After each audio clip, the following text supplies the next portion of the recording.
Subscribe करें हमारे YouTube channel साधना gold को और पाएं वीडियो सबसे पहले। और हाँ, बेल आइकन दबाना ना भूलें। बताओ गृहस्थ जीवन में क्या होना जरूरी है? ऑप्शन सुनो। गृहस्थ जीवन में क्या होना जरूरी है? ऑप्शन। ये सवाल आपको 15 करोड़ के लिए है। ये ज्ञान 15 करोड़ का ज्ञान है। यदि आप ले लिए तो आप 15 करोड़ आपके अंदर, मतलब ज्ञान। गृहस्थ जीवन चलाने के लिए सबसे ज्यादा जरूरी क्या है? पहला, पैसा। दूसरा, प्रेम। तीसरा, सहनशीलता। या चौथा, झगड़ा। गृहस्थ जीवन को चलाने के लिए इन चार में कौन सा ऑप्शन आपका है? क्या चाहिए? पैसा, प्रेम या सहनशीलता? क्या? प्रेम। आप बताओ। सहनशीलता? आप बताइए। सहनशीलता? आप बताओ। प्रेम? आप बताइए। प्रेम? आप बताओ। प्रेम? आप बताओ। सहनशीलता? आप बताइए। सहनशीलता। पीछे वाली मैया, सहनशीलता। ज्यादा उत्तर हमें सहनशीलता के ही मिल रहे हैं, इसलिए यही उत्तर ठीक है, यही उत्तर सही है। आप सब 15 करोड़ रुपए जीत गए। अब मैं इसे सिद्ध भी करूंगा। कैसे? अब आपने कहा कि प्रेम, अब मैं सिद्ध करता हूं कि प्रेम गलत उत्तर है आपका। कैसे? मैं इसको सिद्ध करके बताऊंगा ना, तब तो आपकी संतुष्टि होगी।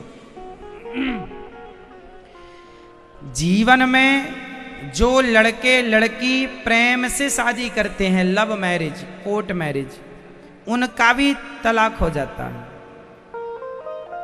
यदि गृहस्थ जीवन में प्रेम चाहिए था तो उनका तो प्रेम था ही, प्रेम से शादी किए हैं एक दूसरे की पसंद से।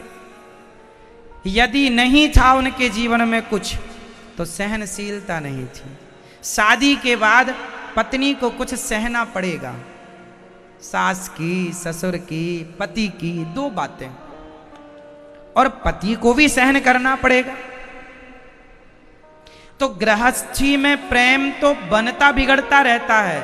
आज तुम दोनों संग में प्रेम से हो, कल झगड़ा हो जाए तो बात भी नहीं करते, जाओ तुमसे बात नहीं करेंगे, कोई प्यार व्यार नहीं करते। तो प्रेम तो बनता बिगड़ता रहता है, लेकिन गृहस्थ जीवन चलाने के लिए प्रेम तो हो ही जाएगा, सहनशीलता तो हो। सहन ही नहीं होगा तो रिश्ता चलेगा ही नहीं। अरे सहन होगा तो प्यार भी होगा, सहन ही नहीं करोगे तो प्यार ही नहीं होगा, है ना। प्यार करने के लिए साथ में होना जरूरी है, और साथ में तब रह पाओगे जब सहनशीलता होगी।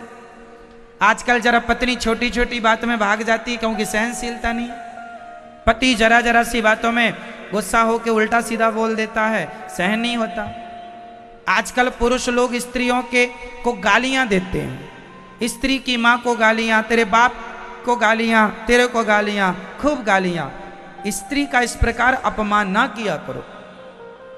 स्त्रियों को गालियां देना ये तुम्हारी मर्दानगी नहीं है। स्त्रियों पे हाथ उठाना ये मर्दानगी नहीं है। यदि ज्यादा ही मर्दानगी दिखानी है तो कोई अपने बराबरी वाले हट्टे कट्टे आदमी से भिड़ो सड़क में, तब तो पता चले कि मर्दानगी क्या है। एक अबला नारी को मार के आप मर्द कह रहे हैं अपने आप को, ये काम हिजड़ों के हैं, ये कोई मर्दों का काम नहीं है। नारी पे हाथ उठाना हिजड़ों के काम है, मर्दों के नहीं। भीष्म पितामह ने नारी पे हाथ नहीं उठाया, शिखंडी खड़े थे ना। हमारी भारतीयता यही है। हमारे देश में कभी किसी पुरुष ने नारी पे हाथ नहीं उठाया। बोलो हाँ। और आज के दो कौड़ी के पुरुष उठाते हैं। मूर्ख हैं ये, एक नंबर के गंवार। आप अपने आप को मर्द कहते हैं नारी को मारकर। अरे मारना है तो अपने अंदर की विषय वासना को मार के दिखाओ, अपने अंदर के क्रोध को मार के दिखाओ, अपने अंदर के लोभ को मार के दिखाओ।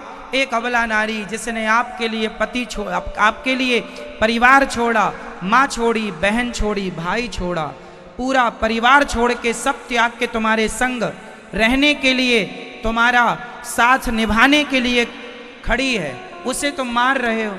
मैं आपके घर आ जाऊं और आप का हो जाऊं और आप फिर मुझे मारें, तो क्या ये ठीक है? आप किसी गाय को अपने खूंटे से बांध दें और बांध के खूब मार लगाएं, तो क्या ये धर्म है?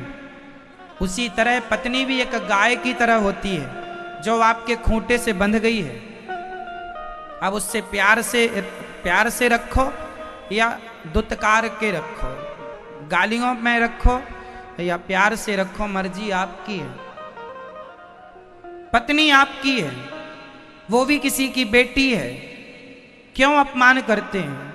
और नारियों को भी चाहिए कि पति की बातों को सहन करे, और गृहस्थ जीवन सहन शक्ति से, सहनशीलता से चलता है। अरे साहब छोड़ दो सब बातें, ये बताओ कि कोई पत्थर भी मूर्ति तब बनता है जब वो पत्थर छेनी और हथौड़े की चोट को सहता है। यदि छेनी की चोट खाकर पत्थर टूट गया तो कंकड़ हो जाएगा, शंकर नहीं बनेगा। शंकर तो वही बनेगा जो पत्थर चोट सह गया, जो पत्थर चोट खाकर टूट गया वो कंकड़ बन गया, जो पत्थर चोट सह गया वो शंकर बन गया।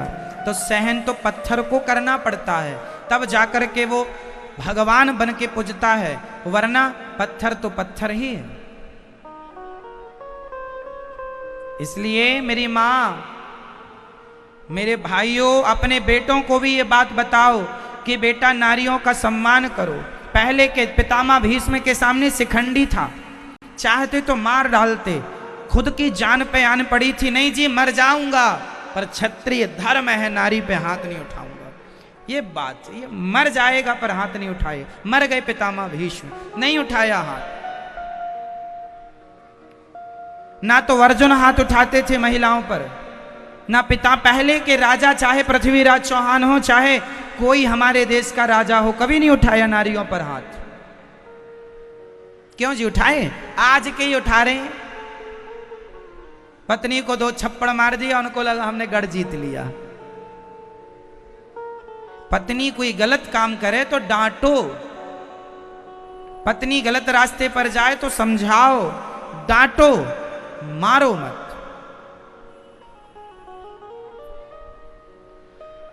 हमारे यहां कहीं आप कोई भी इतिहास पुराण पढ़ लीजिए, हमारे यहां कभी भी नारियों को मारने की बात नहीं लिखी है? आपने सुनी कभी? हमारे यहां नारियों की पूजा होती है। नवदुर्गा आती है, जब दुर्गा मैया की पूजा हम लोग करते हैं चैत्र के महीने में, प्रतिपदा से लेकर नवमी तक, अष्टमी तक।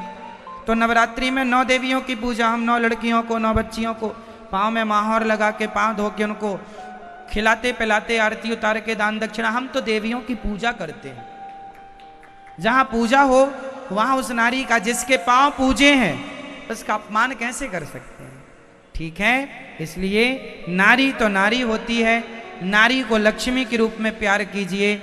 अरे नारी के लिए ही ना राम ने सेतु बना दिया समुद्र में, नारी के लिए ही रावण को चूर चूर कर दिया राम जी ने अपनी पत्नी के सम्मान के लिए। नारी के सम्मान के लिए महाभारत का युद्ध हुआ, नारी के सम्मान के लिए राम रावण का युद्ध हुआ। बोलो हाँ। इसलिए नारी निंदा ना करो, नारी निंदा ना करो। नारी नर की खान, नारी ने पैदा किए राम कृष्ण हनुमान। नारी ना होती तो राम ना होते, नारी ना होती तो कृष्ण ना होते, नारी ना होती तो ध्रुव और प्रहलाद ना होते, ना मीरा होती, ना चैतन्य महाप्रभु होते, ना सूर होते, ना कबीर होते, ना रैदास होते, ना रसखान होते। इसलिए मां सम्मान करो नारी जात का।